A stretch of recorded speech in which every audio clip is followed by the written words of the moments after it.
I want to introduce you. This is to Ben Mollin. I'm going to give you a little sneak peek of what you're going to expect. Oh, thank you so much.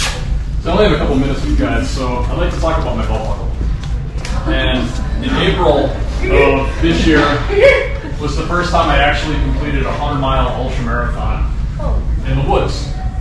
Fun fact, interesting story. I can't give you anything today, but hopefully I can inspire you, right? When I was 14, I was given a blood disorder that was supposed to kill me by the age I was 15. So after a failed attempt at suicide, I realized that I'd given myself a second chance, right? Everybody's got their own version of doubt, self-care, longevity, everyone's got their own opinions when it comes to life, living the life that you want to live. So I graduated high school at 17. After I graduated high school at 17, I decided to go to beauty school. The simple fact that the hair salon was something I just enjoyed being in. So I'm originally from the south side of Chicago. Parents are school teachers.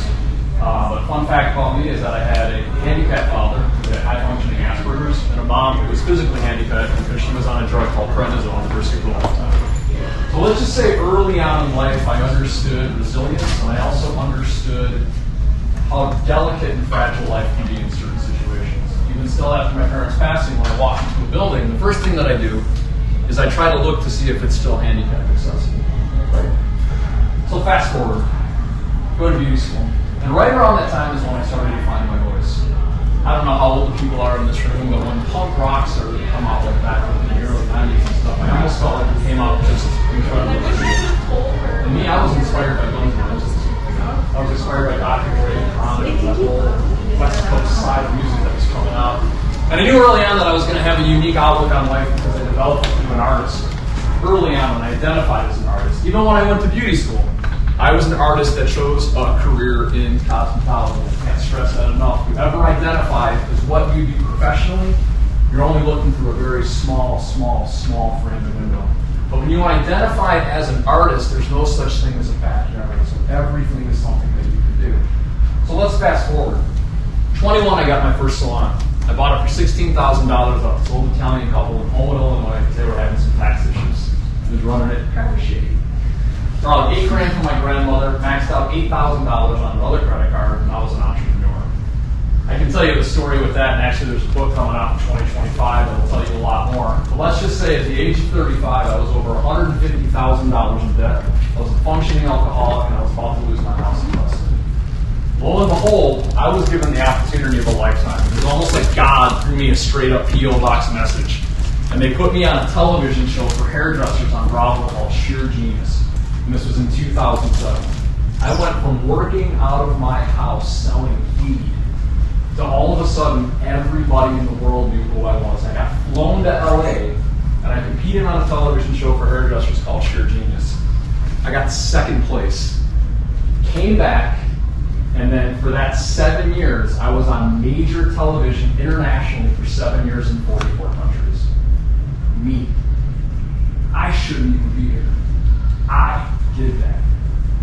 So for 12 years, up until a year before Rona, I traveled the world doing some of the biggest hair shows the world has ever seen. As a colorist for somebody who doesn't even do color. Guess what? You put money in my face, guess what I'm going to learn how to do? Bring it on. Lo and behold, my life then started to take a turn. All of a sudden, I had a taste of what celebrity would be like within my industry.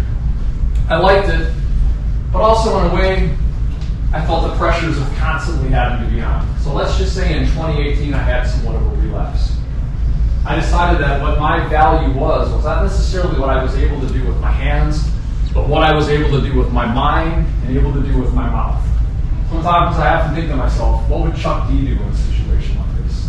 And I started to make it a life goal of mine to basically be almost like an MC for us. And talk about the world of possibility and the world of performance. If I can do it, anybody can do it. So in 2019, I decided I'd buy a pair of running shoes. Needed something to do.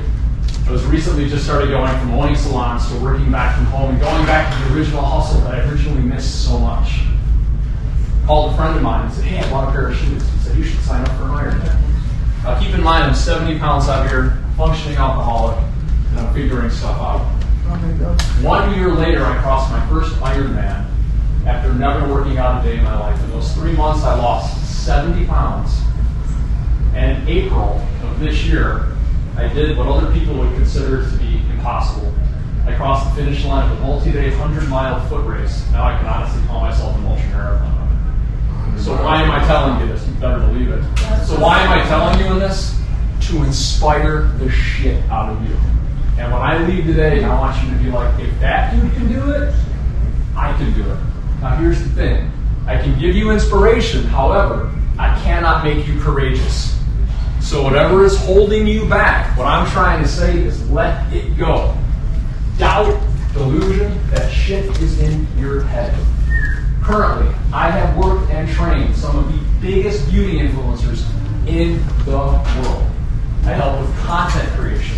I help with writing, but most importantly, I help people be proud of not only where they come from, but who they are.